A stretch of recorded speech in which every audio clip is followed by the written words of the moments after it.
Donc ça, c'est important de pouvoir avoir de l'empathie, voir qu'est-ce qu'il ressent, comment ça se passe, comment il se positionne lui aussi. Donc avoir un échange avant même d'établir la stratégie scientifique qu'on a envie d'adopter avec lui. Il faut être là, il faut être présent, il faut être à l'écoute. Ça, c'est une seconde qualité. Un lâcher d'autonomie, je ne sais pas comment on peut le qualifier. Voilà. Quand on progresse dans les années, on peut faire des publis, on peut débroussailler des projets nouveaux, donc c'est un bénéfice professionnel énorme. Un bénéfice relationnel. Alors ça, c'est quelque chose que j'aime bien. On rencontre des gens, d'abord des jeunes, alors plus on vieillit, plus c'est intéressant parce qu'on est connecté quand même à la philosophie de la jeunesse qui change, on s'en rend compte, donc ça c'est intéressant. Et donc on rencontre des personnalités, on rencontre des gens avec qui on peut lier une amitié.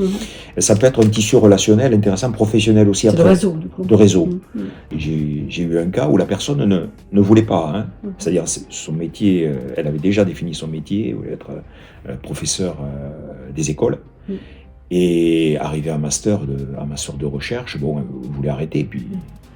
Mais elle avait ces capacités-là. Et finalement, elle s'est dit, bon, allez, j'y vais. Donc on l'a eu comme étudiant, ça s'est hyper bien passé. Et du coup, on lui a dit à la fin, il lui dit, bon, tu vas être professeur d'école, parce qu'il n'avait pas changé d'avis. Tu es professeur, tu vas quand même essayer de passer aussi le CAPES, et puis, wow, il a passé le CAPES plus tard, il a passé la grecque, et est directeur maintenant d'une école. Non, c'est une très belle expérience, et il faut, vraiment, si on en est capable, si on a choisi ça, quel que soit le métier qu'on veut faire après. Hein. C'est un tremplin.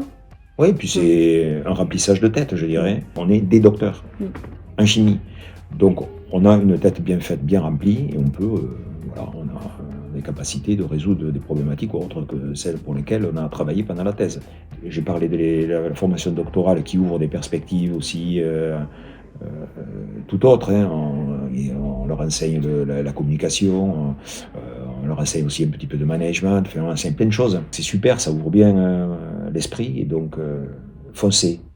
Il faut foncer, c'est le mot. D'accord. Ok, ben merci beaucoup Avec plaisir. Jean-Marc, et je te souhaite une bonne journée.